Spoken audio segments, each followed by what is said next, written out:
یا رسول اللہ میرے یہ ہاتھ ہیں، ان ہاتھوں سے میں نے اپنی پیاری بچی کو، اپنی بیٹی کو، اللہ نے مجھے ایک بیٹی دی تھی، ایک لخت جگر اور ایک جگر کا ٹکڑا مجھے عطا کیا تھا، لیکن میری حیوانیت اور میرا اندر کا شیطان ایسا جاگا ہوا تھا، بچیوں سے مجھے نفرت تھی، میں اپنے ہاتھ سے گڑھا کھودتا تھا، قبر کھودتا تھا، اور اپنی 1 2 3 نہ جانے کتنی بچیوں کو میں نے اپنے ہاتھ سے زندہ زمین میں گاڑ دیا ہے۔ کیا اللہ اس کو بھی معاف کر دیں گے؟ کیا اللہ اس کو بھی معاف کر دیں گے؟ نبی علیہ السلام ان کے سینے پہ ہاتھ پھیرتے اور کہتے کہ اللہ ہر گناہ کو معاف کریں گے۔ ایمان سکھانے کا مطلب یہ تھا کہ نبی علیہ السلام امت کو اللہ سے جوڑتے تھے۔ تو ہمیں اور آپ کو یہ یقین رکھنا چاہیے کہ ہم اللہ سے جڑیں گے، اللہ ہمیں معاف بھی کریں گے، اور معاف کرنے کے ساتھ ساتھ اللہ ہم اور آپ کو عزت دینے کا فیصلہ بھی کریں گے۔ کوئی اور آتے تھے کہ یا رسول اللہ کیا اللہ مجھے معاف کر دیں گے؟ کیا گناہ ہوا ہے تم سے؟ وہ بتلاتے تھے کہ یا رسول اللہ ہم نے شراب اتنی پی، نشہ ہم نے اتنا کیا۔ آپ علیہ السلام ان کو بھی تسلی دیتے تھے کہ اللہ بڑے ہیں، اللہ کی رحمت بڑی ہے، اللہ ہر گناہ کو معاف کر دیں گے۔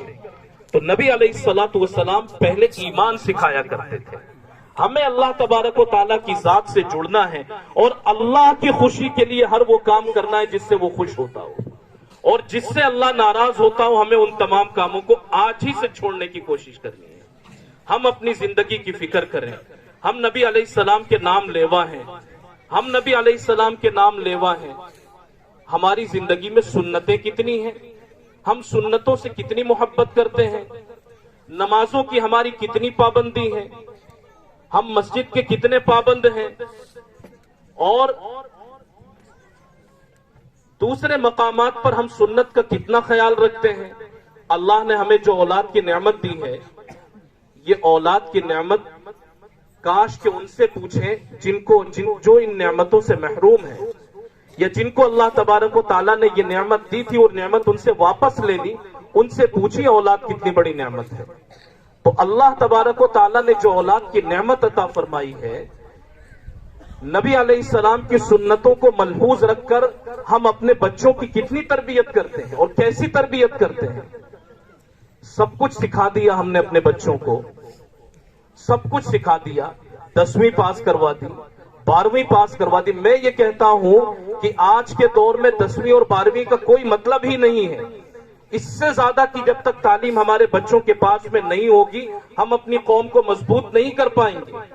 اس سے زیادہ کی تعلیم دلوانی ضروری ہے، بڑی ڈگریاں دلوائیں، ماسٹر ڈگریوں تک اپنے بچوں کو پہنچائیں، پی ایچ ڈی ڈگریوں تک اپنے بچوں کو پہنچائیں، لیکن اس کے ساتھ ساتھ اپنے بچوں کو درد دل ضرور دیں کہ جب بیمار ہو جائیں آپ، تو آپ کی بیماری کے وقت میں یہی آپ کے معصوم یہ آپ کو ہاسپٹل لے کر کے جانے کے ساتھ ساتھ اس کی بھی کوشش کریں کہ کہیں کونے میں ایک مصلی بچھا کر کے اور اللہ تبارک و تعالیٰ کے سامنے سر جھکا کر کے بھیک مانگنا شروع کر دیں کہ اللہ میں اپنے باپ کی صحت کی بھیک مانگتا ہوں آپ سے، اللہ میرا باپ بیمار ہے، میرے باپ کو ٹھیک کر دی۔ سب کچھ کریے اپنے بچوں کے ساتھ، دینی تعلیم دلوائیے ان کو، درد دل اور درد جگر ان کے اندر پیدا کیجئے، نبی علیہ السلام کی سنت ہے۔ پھر اپنی صلاحیتوں کا صحیح استعمال ہو، اپنے وقت کا صحیح استعمال ہو، اپنے مال کا صحیح استعمال ہو، اپنی سوچ اور فکر کا صحیح استعمال ہو۔ ہمارا اور آپ کا وقت کہاں خرچ ہو رہا ہے، کن کاموں میں ہم صبح سے شام اور شام سے صبح کرتے ہیں؟ کوئی کام ہم سے رسول اللہ کی مرضی کے خلاف تو نہیں ہوتا؟ اگر ہوتا ہے اس کو چھوڑنے کی کوشش کریں۔ مال جو اللہ تبارک و تعالیٰ نے ہمیں عطا فرمایا ہے، ابھی بہت خوشی ہوئی ماشاءاللہ، یہ قرآن پاک کی محفل ہے اور چھوٹے چھوٹے بچے یہ اسلام کی حفاظت کے لیے تقریریں یاد کر رہے ہیں، نبی علیہ السلام کے عشق کا مظاہرہ کرنے کے لیے انہوں نے نعتیں پڑھی ہیں، اور آپ نے جو اس پر مضبوط ایمان کا ثبوت پیش کیا، واقعی اس پر آپ مبارکباد ہے۔ کوئی 5000، کوئی اس سے زیادہ، کوئی اس سے کم، اور خوب آپ نے دین کی نسبت پر لٹایا۔ اصل یہی ہے کہ ہمارا مال صحیح جگہ پر لگ جائے، اداروں میں ہمارا مال لگ جائے، مسجدوں پر ہمارا مال لگ جائے، جو پریشان ہیں، بیوہ ہیں، ضرورت مند ہیں، ایسے لوگوں تک، یتیموں تک ہمارا مال پہنچ جائے، یہ سب سے اصل چیز ہے۔ شادی بیاہ کے موقع پر ہمارا پیسہ خرچ ہو، نبی علیہ الصلوۃ والسلام نے تو اس کو ناپسند فرمایا ہے. آپ فرمایا کرتے تھے ان اعظم النکاح برکتن ایسرہ مؤونتن، سب سے بہترین شادی اور سب سے بہتر پروگرام وہ ہے شادی کا جس میں کم سے کم خرچہ ہو. تو پیسے وہاں سے بچا کر اپنے اداروں کو مضبوط کریں. اپنے اداروں کو مضبوط کرنے کے ساتھ ساتھ ہمارا اپنا اسکول ہو جس میں ہمارے بچے صبح کے وقت جب پڑھنے کے لیے جائیں تو جب صبح کی دن کی شروعات ہو، صبح کا وقت ہو، تو اس میں زبان پر کوئی اور چیز نہ آئے، اس پر ہم اس وقت میں اللہ کا نام ہمارے بچے لیں، نبی علیہ السلام کا نام ہمارے بچے لیں. یہ اس وقت ہوگا جبکہ ہمارا سسٹم ہمارے ہاتھ میں ہوگا. یہ اس وقت ہوگا جبکہ ہمارا پیسہ غلط جگہوں پر خرچ نہ ہو کر کے صحیح جگہوں پر خرچ ہوگا. ہم اپنے پیسوں کو بچائیں، اپنا سسٹم، اپنا نظام اپنے ہاتھ میں لیں گے تو ہم اپنی بھی حفاظت کا سامان تلاش کر سکتے ہیں اور اپنے بچوں کی بھی حفاظت کا سامان ہم مہیا کر سکتے ہیں.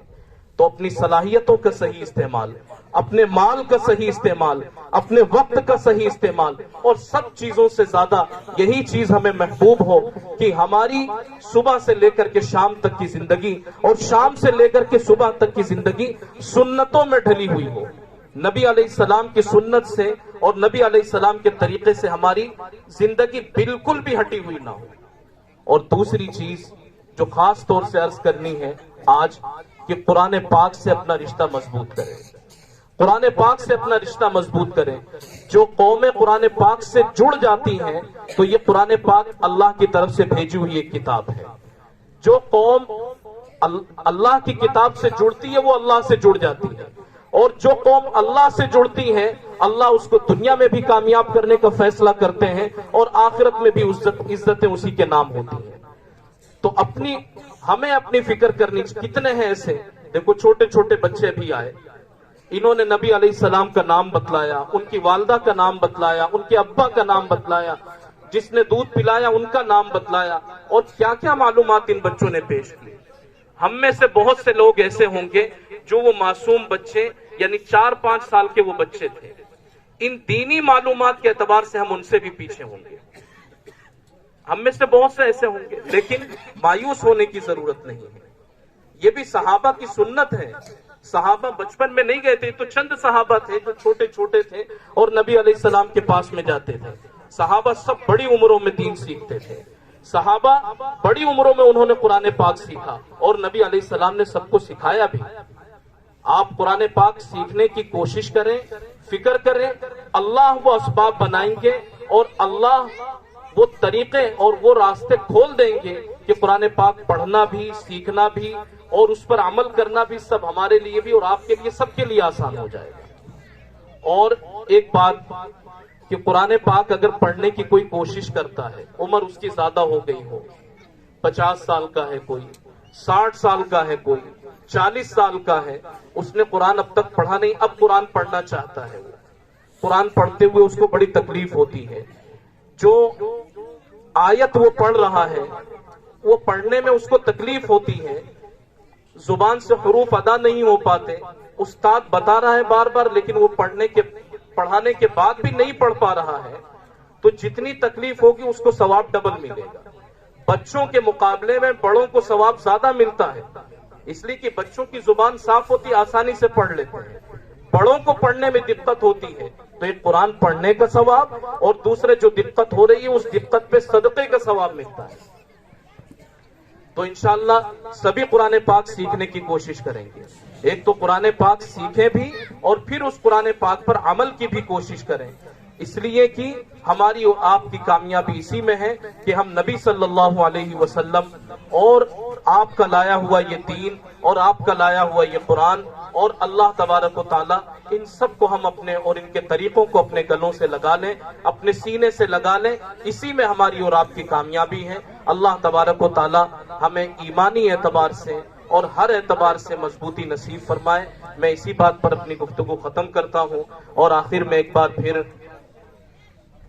بزرگ میاں جی نظام الدین صاحب کو جو کہ اس ادارے کے روح رواں ہیں، مولانا سہیل صاحب کو، تمام اساتذہ کو، بچوں کو اور جو بھی علاقے کے ذمہ دار ہیں، مجھے نام سے واقفیت نہیں ہے لیکن ان تمام کو میں مبارکباد دیتا ہوں کہ بچوں نے بہت اچھا پروگرام پیش کیا، اور بچوں کو تیار کرنے میں استادوں کا بہت بڑا رول ہوتا ہے۔